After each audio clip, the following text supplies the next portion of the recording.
Howdy everybody, welcome to the Week in Digital Marketing So Far. It's Friday, August 16th, and here's everything you need to know that's happened in digital marketing. We're going to get started off with this week's news over on YouTube. Creators on YouTube who get banned from using the advertising system might be able to apply for reinstatement by making a video in the near future. YouTube is testing a new desktop design layout with super large thumbnails, and nobody seems to like it. Now over to YouTube parent Google. Google is considering notifying webmasters if they get penalized or if Google decides to take away their featured snippet for a violation of the guidelines.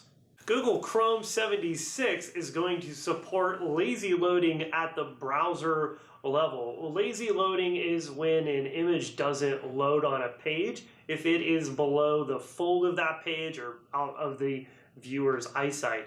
It won't load until the viewer scrolls or swipes down the page and the image enters the viewport. You'll be able to use this type of lazy loading by using a simple image attribute called loading. Google Search Console now supports 3 more types of structured data inside of the structured data report, and it now includes product markup, site link search box markup, and unparsable types of structured data. Unparsable types are structured data that has been misconfigured or that Google simply doesn't understand. Google was spotted yet again testing an infinite scrolling SERP. This is a search results page that doesn't have pages on it, so there's no page 2 of Google or page 3 of Google.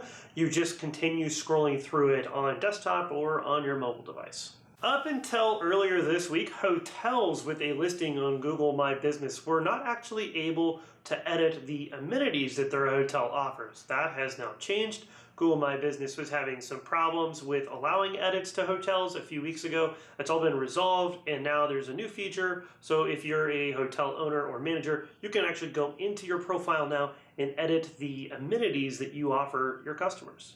Google's John Mueller apparently admitted in a webmaster chat session that Google does try to understand additional information about an author that wrote a piece of content, about the people who reviewed that piece of content, and about the website as a whole where the content is hosted. It has caused a bit of a fracas in the SEO industry, a lot of people arguing back and forth. John Mueller has said this is not a toggle switch that you can turn on and off. I believe he said it's not binary, that there is no tag you can add or anything like that, that this is just data from the web Google is looking at to try to understand who wrote a piece of content.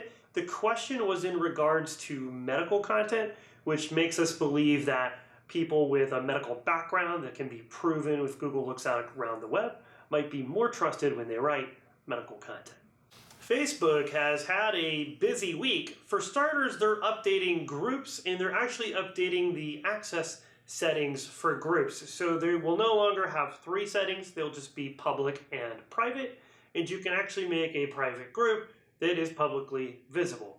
Facebook is also adding a tool for group moderators called Group Quality, which will highlight types of content that has been in violation of Facebook's community standards. And when they announced this, they actually told us that they use artificial intelligence to flag potentially dangerous content in private or very closed groups that used to be called secret groups on Facebook.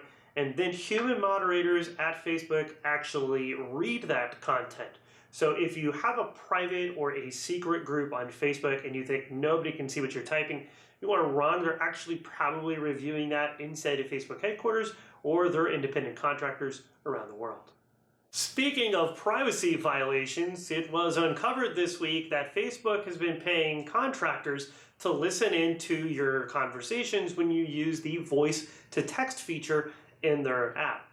Now, Facebook has been telling us that this is probably just for when you use the voice to text feature and you're trying to send a message to other people, but they've also told us in the past that they don't ever listen into your conversations.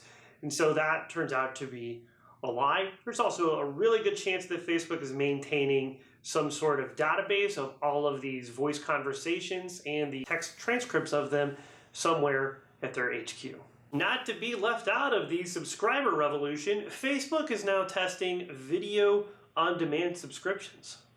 The Wall Street Journal reports a rumor that Facebook has been reaching out to media outlets, offering $3 million a year to license their articles, their stories, their headlines, and article previews. Over on Instagram, you may have been noticing a lot of people who don't follow you watching your Instagram stories lately.